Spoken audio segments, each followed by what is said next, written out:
Canadian warships are called HMCS, Her Majesty's Canadian Ship, and in Australia they're called HMAS, Her Majesty's Australian Ship. Canada's National Police Force is called the Royal Canadian Mounted Police. All government contracts are between a company or individual and Her Majesty. Court summons are issued in the name of the Queen, and all public inquiries are called royal commissions. Commonwealth money carries the Queen's image worldwide as a reminder of her authority. The Queen is the lifetime hereditary head of state of Great Britain and her colonies and is unelected and unaccountable. It is against the law to advocate the abolition of the monarchy. After the Revolution, the French started calling her the Lady, but in English, the Queen is still the Queen. Move, I tell you. Originally, in India, Persia, and Arabia, she was male and weak. Check, Your Grace. But she changed sex in Europe in the Middle Ages and became the strongest of all chess pieces. I fear the Queen is powerless now. The Queen is never powerless. For example... What is the cost to British taxpayers to support the Queen and her blue blood entourage? The Public Accounts Committee and National Audit Office are forbidden to examine Queen Elizabeth Windsor's family finances, but the civil list payments are reviewed every 10 years. So for the year ended March 2002, the running expenses of the Windsor household were £7.9 million. Family spending, $35.3 million. Security, $30 million. And the list goes on. How much is the Queen actually worth?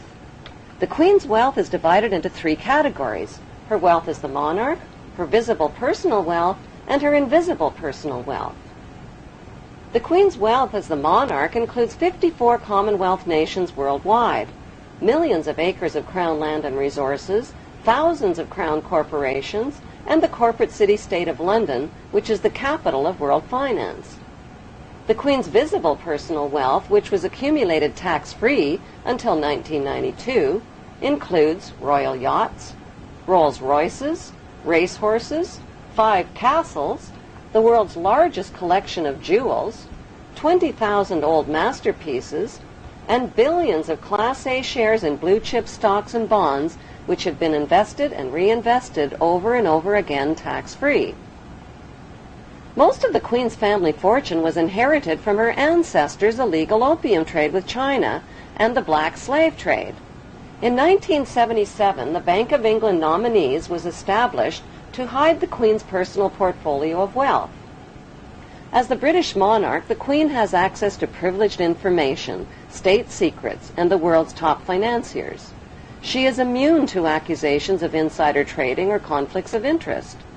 Her financial portfolio includes Rio Tinto, General Electric, Royal Dutch Shell, British Petroleum, Archer Daniels Midland, and the list goes on. The Queen's visible billions are but a tiny fraction of her invisible wealth accumulated through the black nobility. What is the black nobility? The black nobility is a wealthy aristocracy of elite ruling families who solidified their power in the 12th century by intermarrying with the wealthy godfather families of Venice, Italy. During the bloodbaths of the Christian Crusades, this brutal Italian oligarchy captured the trading monopolies. Over the centuries, the black nobility have used their power and wealth to rape, plunder, and exploit every corner of the globe. Dr. John Coleman's book, The Committee of 300, describes the history of assassinations, kidnappings, robbery, rape, blackmail, coercion, and terror committed by these inbred families on a grand scale. Today, they enrich themselves from the illegal drug and arms trade using well-distanced intermediaries. An estimated $280 billion in flight capital and drug money flows into their secret Swiss accounts. Who are these ruling black nobility families? They include the House of Hanover, Germany, the House of Habsburg, Austria, the House of Orange, Netherlands, the House of Liechtenstein in Liechtenstein, and most importantly, the House of Guelph in Britain. All of these family houses can be found on Queen Elizabeth II's family tree. The black nobility are the founders of the Committee of 300, which is also known as the Illuminati or Illuminated Ones. Queen Elizabeth II is head of the committee of these 300 ruling families. The Illuminati was formed to achieve one main objective, one world government called the New World Order. NWO spells own, backwards.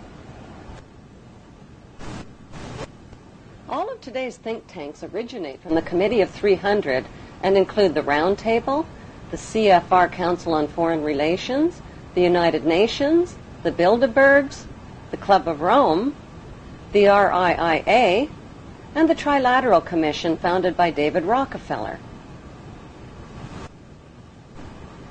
Since the British colonization of America, many powerful American families have formed secret societies that cooperate with the black nobility, like the Skull and Bones fraternity at Yale University, which is rooted in German Freemasonry. Its exclusive members are some of America's most powerful and wealthy men, including 2 United States presidents, President George W. Bush and his father, President George Herbert Walker Bush. The Order of the Skull and Bones is located on the campus of Yale University. John Pogue is a Yale graduate and the producer of a Hollywood movie called Skulls, based on the chilling radiation night. Chosen members enter a windowless hall on campus where they strip naked and lay inside a coffin.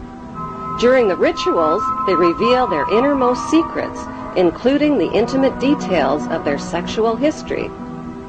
Senior bonesmen dressed in robes chant over the new member in a symbolic death and rebirth ceremony. Each new member takes a vow, swearing a lifetime commitment to the brotherhood, secretly known as the Brotherhood of Death.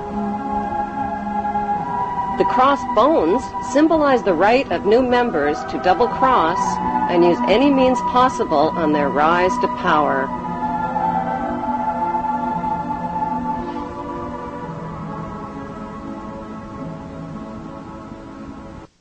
They're supposed to recount their entire sexual histories in sort of a dimly lit, cozy room. The other 14 members are sitting on plush couches, and the lights are dimmed, and there's a fire roaring.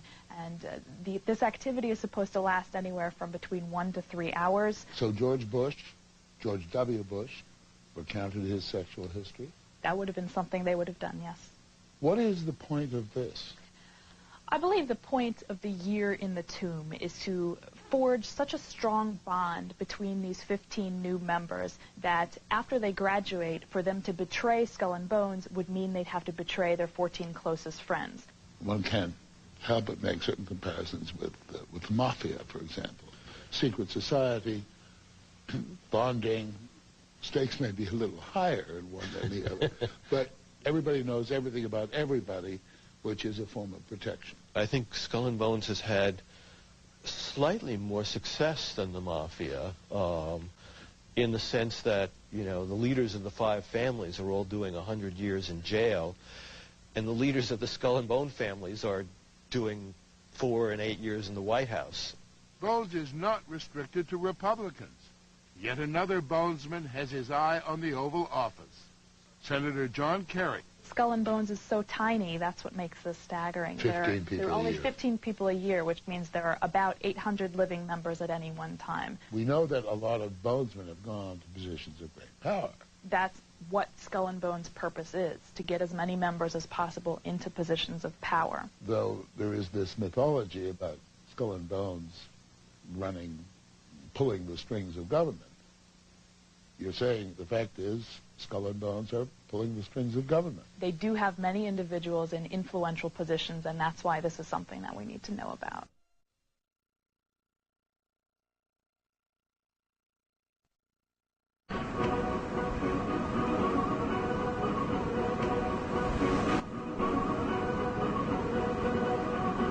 The New England Genealogy Society confirms that 19 U.S. presidents are descendants of King Edward III of England.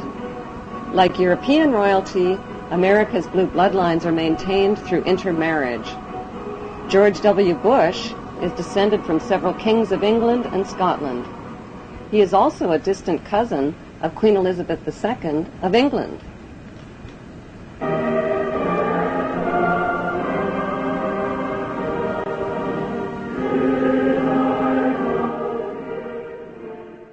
The think tanks of the Committee of 300 have given birth to the Tavistock Institute, HARP, the RAND Corporation, Stanford Research Institute, and the Institute for Policy Studies, among others. One study group at the RAND Corporation specializes in predicting the timing and direction of thermonuclear war. These institutes and corporations are engaged in the secretive development of brainwashing and population control techniques, the mapping and patenting of human and animal DNA, and the genetic engineering of human, animal, and plant life.